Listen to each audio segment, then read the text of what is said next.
अस्सलाम वालेकुम। तो जी स्टूडेंट, जैसा कि आप तमाम स्टूडेंट को मालूम है कि अल्हम्दुलिल्लाह आप स्टूडेंट का मुकम्मल कोर्स हो चुका है, यानी उर्दू जो किताब कहकशा पढ़ते हैं वो आप chapter wise question by question पढ़ चुके हैं, जिसमें आपको सबसे पहले ऑब्जेक्टिव क्वेश्चन की तैयारी कराया गया।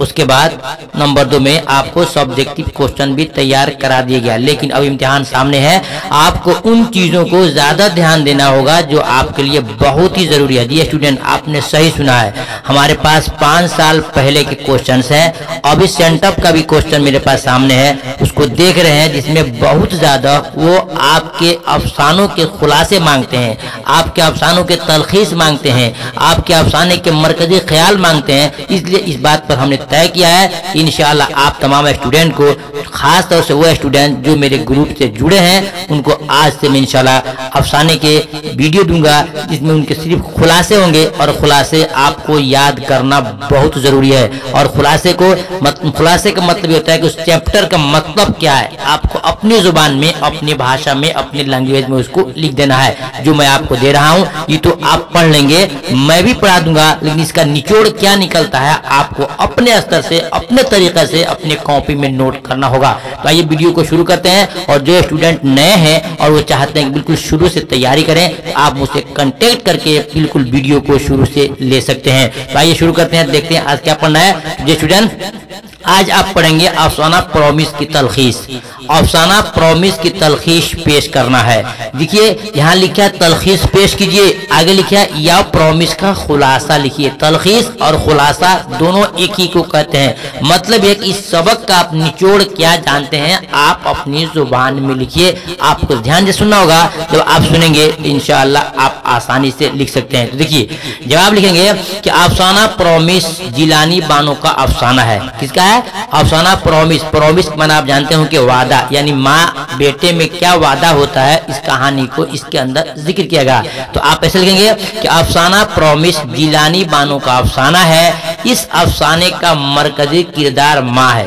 मरकजी किरदार माँ है। शौहर की मौत के बाद, शौहर जानते हैं आप पति को कहते हैं, शौहर की मौत के बाद किसी भी बेटे के साथ नहीं रह पाती है, बिल्कुल तन्हा रहती है। उसके सारे बदन में कैंसर का मर्ज फैल चुका है। किसके बदन में? यानी जो माँ है उसके बदन में पूरे कैंसर फैल चुका है। कैंसर जो बीमारी है वो फैल चुका है। उसकी मौत किसी भी वक्त वाक़ हो सकती है। उसकी मौत किसकी? यानी जो माँ है, माँ का नाम है अम्मू, माँ का नाम है अम्मू। उसकी मौत किसी वक्त वाक़ हो सकती है। उनके बेटों ने जानबूझकर चंद बहानों का सहारा लेकर आबाई घर में रहने पर मजबूर कर दिया है।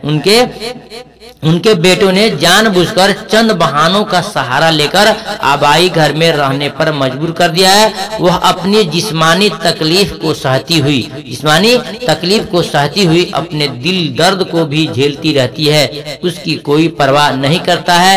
उसके बेटे उसके जनाजे को कांधा देने के लिए आते हैं, लेकिन मसरूफियत की वजह से अपनी माँ को नज़ा की हालत में, नज़ा कहते हैं मौत की आखिरी सांस, मौत नज़ा की हालत में छोड़कर रुखसत हो जाते हैं। स्टूडेंट, आपने देख लिया, आप जब चाहेंगे इसको आसानी से खोल करके पढ़ सकते हैं, देख सकते हैं, आपको PDF इंशाल्लाह मिल जाएगा। लेकिन अब इसका मैं अपनी जुबान में और अपनी लैंग्वेज में आपको समझाता हूँ, इसको आपको समझना है और इसी हिसाब से आपको इम्तिहान में लिखना भी है। जी स्टूडेंट, अगर आपके इम्तिहान में आ जाए कि अफसाना प्रॉमिस की तलखीस पेश कीजिए या उसका खुलासा लिखिए, या फिर तीसरा क्वेश्चन आपको डाल सकता है कि इसका मरकजी ख्याल पेश कीजिए। तीनों जबान अलग अलग है, यानी तलखीस या खुलासा या मरकजी, तीनों में से कोई भी अगर स्टूडेंट आपको देता है तो बात एक ही है, यानी इसका निचोड़ मांग रहा है कि इस अफसाने के निचोड़ क्या है। स्टूडेंट, आप लिखेंगे कि अफसाना प्रॉमिस जो है जिलानी बानो का अफसाना है। इस अफसाने में माँ और बेटे में क्या मुआहदा हुआ है, क्या वादा हुआ है, क्या प्रॉमिस हुआ है, उसको जिक्र किया गया है। और जब माँ बूढ़ी हो जाती है तो अपने बच्चों को कहती है कि आई काम करना, आप लोग मेरी आखिरी वक्त में खिदमत करना और हमारे मरने के बाद हमें कांधा जरूर देना, यही प्रॉमिस किया गया है। लेकिन एक वक्त आया, उनके 4 बेटे थे, चारों बेटे पढ़ लिख करके आगे बढ़े। छोटा बेटा, 3 बच्चे पढ़कर डॉक्टर, इंजीनियर, वकील बने। एक बेटा जो हिंदुस्तान ही में रह गया और वो डॉक्टर, इंजीनियर, वकील न बन करके वो मिनिस्टर बनना चाहता था, यानी कि उनको सियासत से लगाव था। बाहर क्या, ये तीनों बच्चे पढ़ने के बाद से बाहर चले गए और जाने के बाद से फिर माँ की बीमारी की खबर मिली तो अपने वादा के मुताबिक, प्रॉमिस के मुताबिक वापस चले आए। आने के बाद फिर देखा कि माँ बीमार है और इसकी अभी वक्त बाकी है, कि अभी मौत नहीं हो रही है, तो फिर किसी बहाने से अपनी नौकरी के खातिर वो चले जाते हैं और अपने वादे को, प्रॉमिस को भूल जाते हैं। एक वक्त आया तो माँ का इंतकाल हुआ और माँ का कंधा किसी ने भी नहीं दिया। वो 3 भाई, जो 3 बेटे जो बाहर चले गए थे, वो तो दूर थे ही, लेकिन वो छोटा बेटा जिसका नाम हमीद था, वो भी अपनी दुनियावी मसरूफियात के बिना पे माँ का भी कंधा नहीं दिया। ये वो तमाम चीजें हैं जो आपकी प्रॉमिस इस चैप्टर में लिखा गया है। आपको इम्तिहान में इसी तरह सुन करके 1 से 2 बार अपने लैंग्वेज में, अपनी भाषा में उसको लिख लेना है और फिर इम्तिहान में इसे लिखेंगे, आपका नंबर परफेक्ट आ जाएगा। जी स्टूडेंट, हमारी बात से आप सहमत हैं,